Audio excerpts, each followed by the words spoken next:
Hello and welcome to this review of this 2006 Toyota RAV4. I'm just going to have a quick walk around the car. I'm not going to do too much outside the car today because it's quite windy. I'm not sure how good the sound quality is going to be. This is a one owner car, or one owner before me anyway. It's got full Toyota service history. As you can see, it's quite straight, nice metallic blue paintwork. With it being quite an early model, this third generation has the spare wheel on the back, which they changed fairly early on in the production run. It has these quite nice chunky Yokohama tyres on as well, Geolander ATS tyres. So look at that down there.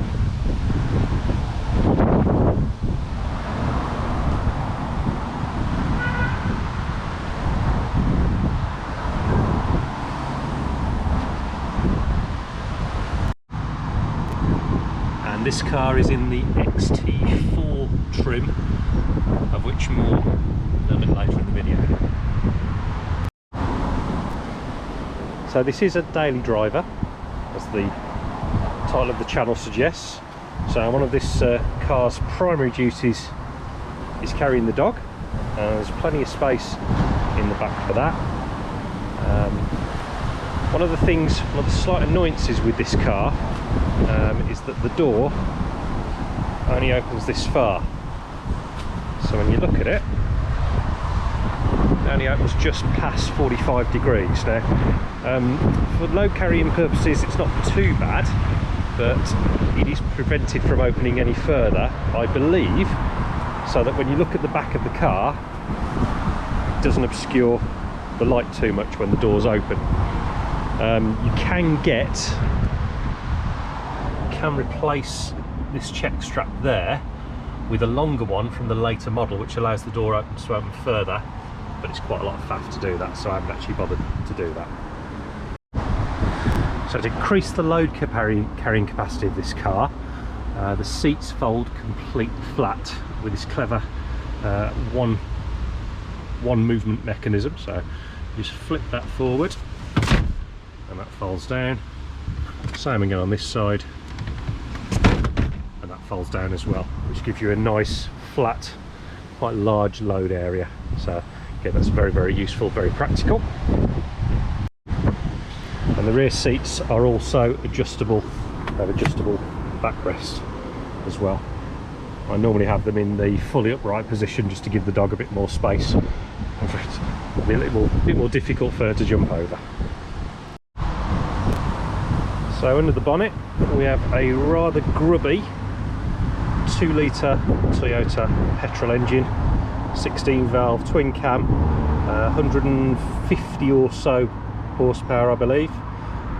It's a cam chain on these rather than a cam belt, which is good. I always try and look for cars now with cam chains rather than belts, as they're less in terms of maintenance and worry in terms of the belt or the chain snapping.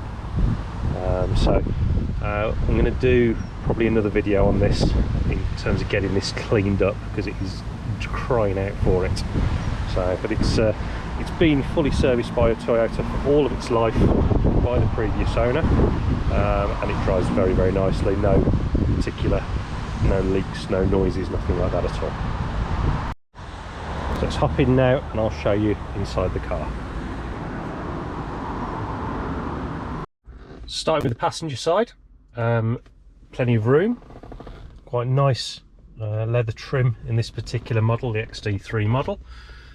You've got good storage in the door pockets, controls for the electric windows. You've got a small glove box up here, which is good enough for, in this case, a tom-tom and a few bits and pieces, which is controlled by that button. And then you've got a larger, apparently refrigerated glove box. If you can just see in there's that little vent which can be opened and closed, which apparently refrigerates the glove box if you want to keep your cans of pop in there or whatever. I think it's just connected to the aircon basically. So So in the centre console here, we starting at the top, we've got two face level air vents. You've got the controls for the hazard warning lights on the left on the passenger side, and a lock mechanism to lock the four-wheel drive system in operation in place on the driver's side. More of that in a little while. We've got a stereo, which is going to get a video all of its own, and we've got controls for the climate control. So in this XT4 model, it is dual zone electronic climate control. In the basic XT3 model, you got very rudimentary, just basic heater controls and air conditioning manual controls. Obviously here you've got a selection of buttons which control the climate control. So this all works very, very well, as you'd expect from a Toyota. It's fast to warm up, nice hot heater, gets hot very, very quickly in the winter, and the air conditioning works very, very well in the summer, which is nice. So below the climate control switches, we have this very useful storage area, which is just big enough for sunglasses case and a windscreen cloth. We've also got down here DAC, which is some sort of descent control, which you only get on the automatic cars, because obviously you don't have any sort of engine braking with an automatic gearbox. So that's standard on the automatics. I think you could have it as an optional extra on the manual cars as well. We have a voltmeter and two USB charge points, which is something that I've installed. And we have a standard cigarette lighter charge point as well. So, and then we've got two cup holders, which they're okay, decent size. We've got these flappy spring things in, which I don't think do a great deal to hold your brew in place. There's not really a lot of spring to them, but it's a bit of a nod to it anyway. So moving further back, we've got automatic gearbox, and then we've got another little cubby hole with your controls electric mirrors, which fold in, as well as electronic control, obviously. And then further back here, you've got quite a nice big centre armrest, which if you lift the first layer up, you've got an oddments tray, and then under the second layer you've got more space to store more stuff, and you've also got another 12-volt power supply as well. And the instruments in this car I really like, and this is one of the things, if you look at the older model of Rav4, the second generation, and then compare the clocks in that to the instrument panel in this car, this is a much more modern design. So I'm just going to power it on. So you get this nice welcome message. It does an initial system check, and then it defaults to your standard multi-function display. You've got an array of warning lights which come on when you first switch it on, and then, as you'd expect from a Toyota, obviously they go when you start it up. Apart from the seatbelt warning light and the handbrake light, they go off.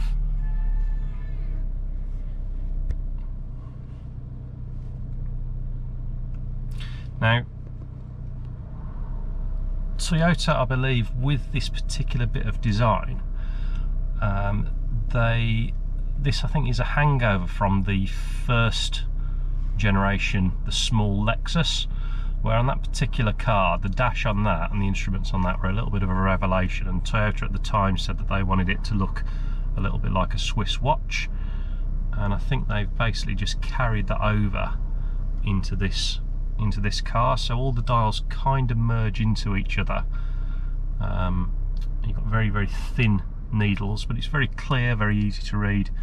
It's quite nice, and I say it's a lot more modern than the earlier cars. It's one of the things that does bring the car quite up to date.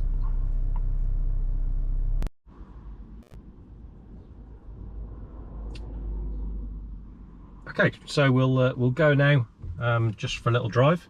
I'll tell you a little bit about the model range and one or two of the bits and pieces of these cars. So let's shift into drive and let's get going.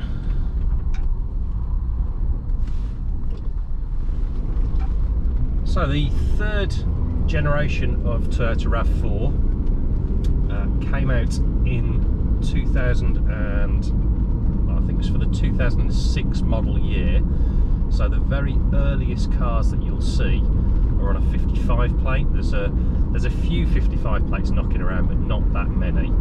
Most of the earlier cars are 2006 plate cars. When the range was very first launched, there were only 3 main models to pick from. You could have the XT3, the XT4, which this is, and then the XT5. And there was one extra diesel only model, which was the T180. So going through the range from the bottom to the top, the XT3 is effectively the base model. And on that car it was still reasonably spec'd for the time. You still got things like electric windows, central locking, power steering. You got the four-wheel drive system, but that was pretty much it. For some reason they put roof rails on the base model but didn't put them on the other cars. Didn't get fog lights or anything like that on the XT3. So it was quite a basic spec car, quite nice cloth seats, but just a basic entry-level car. The XT4, which this particular car is, you get these leather seats, which are nice and comfy. I'm not sure what sort of cow the leather actually came from, but they are leather seats. They're nice and soft. They're fairly supportive. But there's not a lot of in the way of side bolstering to them, so if you were going off-road and at crazy angles and things like that, they're not really going to keep you in place too well. But they're very, very comfortable for normal road use. They're not heated or anything like that. On this XT4 model you also get a electric tilt and slide glass sunroof, which again by 2006 that was probably quite old hat really, a sunroof, so it's quite a nice thing to have. And you also, on the XT4 models and upwards, you get the basic steering wheel controls, which you didn't get on the XT3. In terms of engine range, you've got 2 main engines. You've got a 2-litre petrol, which this is, 150 or so horsepower, twin cam 16 valve engine, chain driven engine, not a belt driven engine, which is good. Very reliable engine, and in terms of economy, looking at this at the moment, I filled this up the other day, reset it. I've only done pretty much just round town short trips, and it's shown an average of 25.7, which for a 2-litre petrol automatic doing short journeys isn't too bad really, all things being equal. The diesel ones, obviously you get far better economy, but yeah, they're not too bad at all. So the XT5 model, which came above this, gave you extras such as a factory fitted touchscreen stereo sat nav, keyless entry, with a start and stop button, things like that, and it gave you heated seats and cruise control. This one is on the XT4 model, which gives you leather seats, for some reason it doesn't have cruise control, which is a bit bonkers really, but it's one of those things. I quite like my cars to have cruise control, but this doesn't have it. It's not a deal breaker. And then the absolute range topper was the diesel-only T180, which had a higher power diesel engine. It was based on the XT4 trim with some further bits of additional features as well. I'll be honest with you, I don't really know a great deal about the diesel models. I'm not really that into diesel cars. I've had a few diesels, but really this is the petrol ones for me at the moment. So this model is the automatic option. So in the petrol cars, you could have either a 5-speed manual gearbox or a automatic gearbox, which is a 4-speed. In the diesel cars, you could have only a 6-speed manual. So this being the automatic, this is about the most basic automatic gearbox that you can get. So it's a 4-speed. It has no additional modes at all. So it doesn't have like a snow mode, it doesn't have a sport mode, there's no sort of Steptronic manual shifting option or anything like that. It is as basic as you can get. Now that might sound like a bad thing, but it really isn't. This is actually one of the nicest automatic transmission cars I've ever driven, because of its simplicity. One of my main gripes with auto boxes is that they're never in the right gear at the right time. The changes are all slurred and all over the place. They're constantly hunting around for gears, and I don't find that relaxing to drive. This car, you've got 4 gears, you put it in drive and it goes, and changing between gears is very, very smooth. You hardly notice it, and it stays in gear for the time that it should stay in gear. It does what it's supposed to do. Brilliant. So whilst a lot of people don't like automatics, I used to be one of those people. When you get a good one, they're really, really nice. And I think that the automatic transmission in a car like this, which is quite a tall, you know, it's not a sports car. So the style of driving that you do in a car like this, you're not throwing it round, you know, you're not chucking it round corners and things like that. It's quite leisurely to drive. So the automatic gearbox really, really suits it. So the cost of that, the issue with the automatic Rav4s of this sort of age, if you look at the price difference between an automatic car and a manual car, where everything else is the same, so same model, same sort of age, same sort of mileage, all that type of thing, you'll pay a premium of anywhere between £600 to £1,000 more for an automatic. They are that good. They're sought after. Now I don't know whether the manual cars are a bad drive. I haven't actually driven a manual one to be able to say, but there is a definite, fairly hefty premium on the autos. So yeah, and we can't finish the video really without mentioning that this is a 4-wheel drive of type equipped vehicle. So it has Toyota's active drive system, which comprises a vehicle stability control, 4-wheel drive, traction control, you've got electric power steering. The 4-wheel drive system is an electromagnetically controlled system, which when the computers in the car sense that the wheels are slipping, it will send up to 45% of the drive to the back wheels. Most of the time, obviously, you're in 2-wheel drive mode, but when it senses slipping, it will send power to the rear. So it's not a traditional 4-wheel drive car in the sense that there's no there's no low ratio box or anything like that. There's no diff locks or anything like that. It's not permanent four-wheel drive, but it's a system that works when you need it. Obviously, most people who buy these cars, they're not buying them to take off-road every day. You know, you wouldn't buy one of these probably if you were on a farm and you needed to go down farm tracks every day, but they can go off-road if you need them to.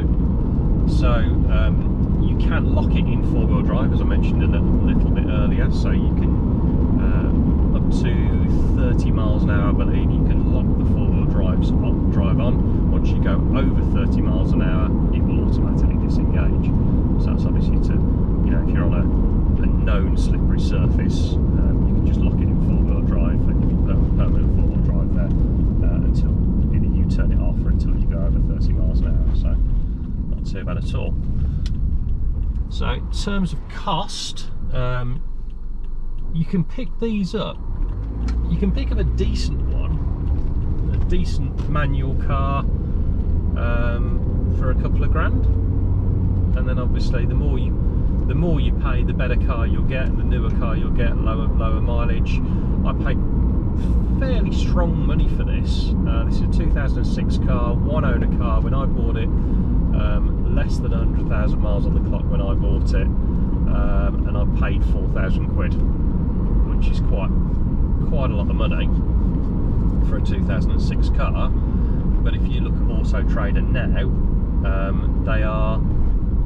they're still that sort of price for that sort of spec.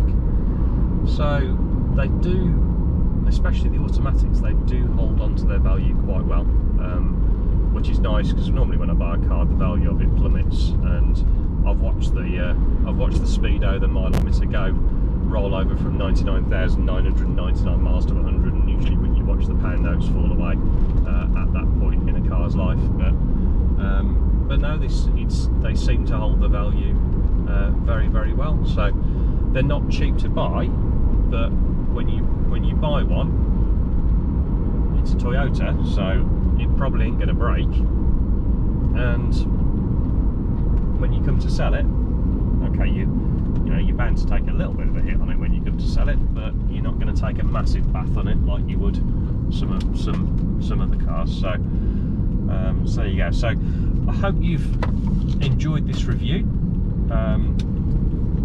This is actually my first YouTube video, so apologies if it seems a little bit haphazard. I'm hoping that the quality will improve as we go forward. If you like the video, please give it a like. If you would like to make any comments on it, please leave comments below. I will read them and try and respond to them. And please think about subscribing to the channel, because I'm going to be bringing more content about this particular vehicle and some other vehicles in the very, very near future. So thanks for watching, and I'll see you on the next video.